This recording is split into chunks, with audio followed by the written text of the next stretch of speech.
Yo, how's the afternoon treating you? Bismillah Rahman Rahim. Assalamu alaikum. How are you, Maya?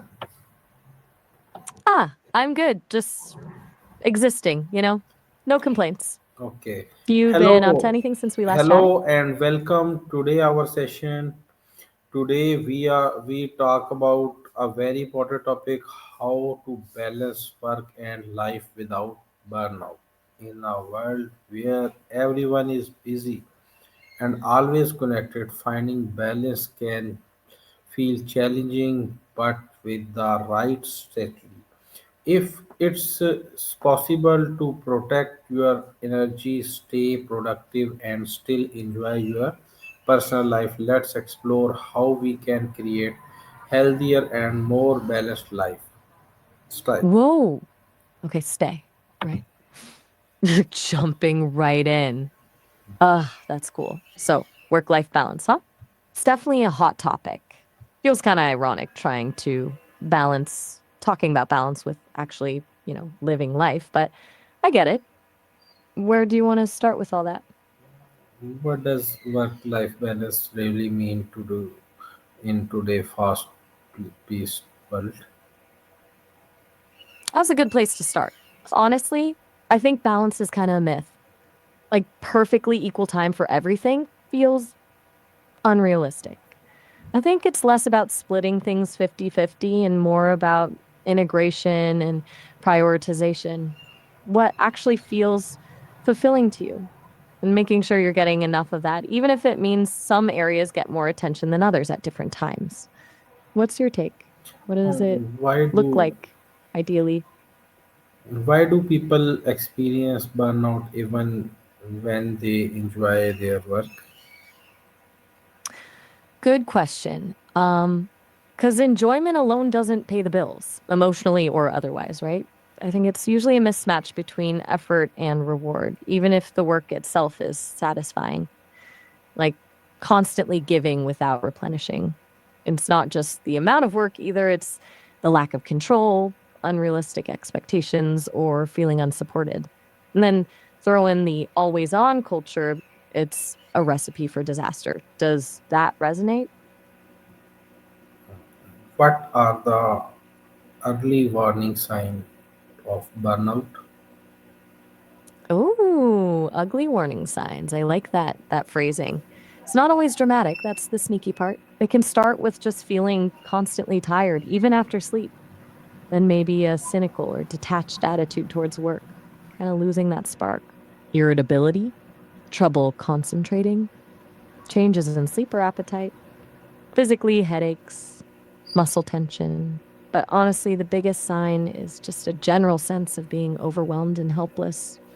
Like you're drowning and can't catch a break. Sound familiar to anyone? How can someone set healthy boundaries between work and personal life? Ugh, boundaries. Everyone talks about hard to actually enforce them. First, you got to figure out what your limits are, what you're willing and not willing to do. Then communicate those clearly. That's the tricky part, right?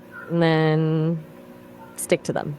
Turn off notifications, designate work free zones, maybe even set specific hours. It's about training people and yourself to respect that time. It feels kind of selfish at first, but it's necessary. What's the biggest boundary struggle for you, if you don't mind me asking? Uh, Hey, no worries if you need a sec to think. It's okay to just what be daily habit? sometimes quiet. What daily habit help Daily. maintain a balanced and healthy lifestyle? Okay, you want daily habits to boost balance, specifically with a US centric vibe. Honestly, Yes. I think a non negotiable 15-20 minute walk outside, even just around the block, is huge. Sunlight, fresh air, movement, it resets things. And then some kind of mindful disconnecting before bed. No phone, no screens, maybe reading or journaling. It's about signaling to your brain, okay, work is done now. Those are pretty universal, but Definitely lean into the US emphasis on hustle needing a counterbalance. What do you think? Sound doable? That's great. How can we manage workload without feeling overwhelmed? Okay.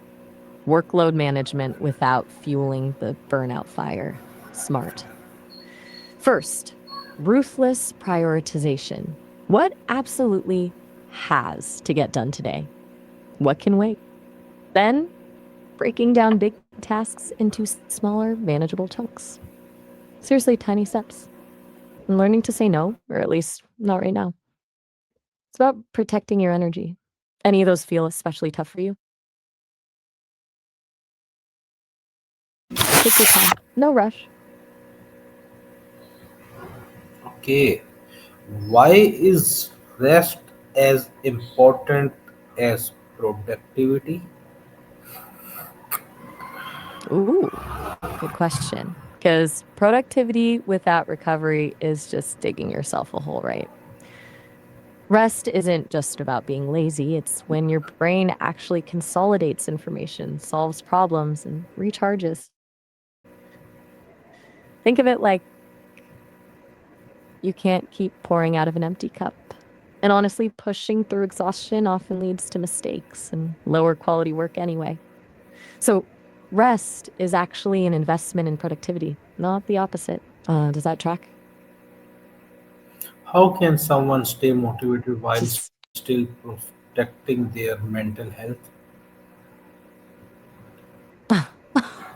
that's the $1 million question, isn't it? I think it's about shifting the focus from constant doing to finding meaning in what you do, connecting your work to your values, even in a small way, and then building in rewards that aren't work related, things you genuinely enjoy. Also, learning to practice self compassion, treating yourself with the same kindness you'd offer a friend. It's okay to not be perfect, to have off days. Any of those feel like a good starting point? Sometimes silence is a good thing, right? Just breathe for a minute. I'm here when you're ready to keep going. What role does time management play in preventing burnout? Time management, you mean? Huge role. But not in the squeeze more into your day kind of way. It's about being intentional with your time, blocking out focus time for deep work, and scheduling breaks. It's also about recognizing when you're most productive and planning accordingly. Some people are morning people, some are night owls. Work with your natural rhythms, not against them. And crucially, it's about learning to estimate how long things actually take instead of being overly optimistic. Sound reasonable?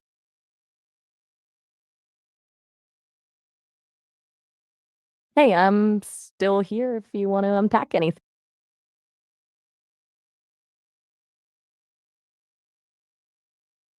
Ugh, the guilt trip, the worst. Okay, so first, no is a complete sentence. You don't need an elaborate explanation, but if you feel you need to soften it, try framing it as a capacity issue. Like, I'm already committed to X right now, or my plate is full, but I can revisit this later. And remember, saying yes to everything means saying no to your own priorities. It's about respecting your time and energy. Practice makes perfect, though. It gets easier. What makes it hardest for you? Is it worrying about disappointing someone or something else?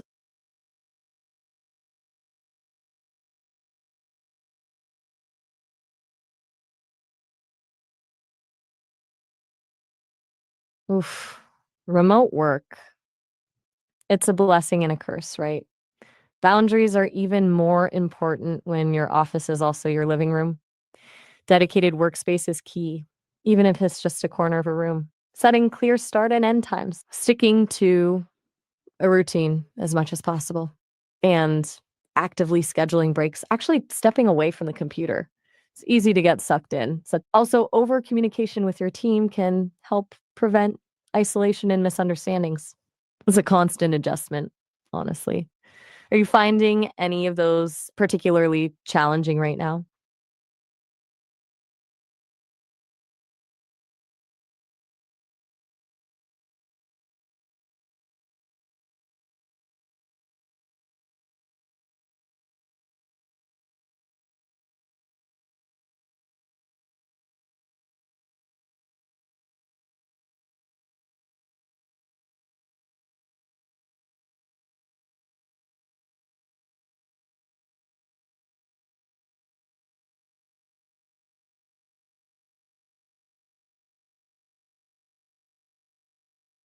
Oh, all right.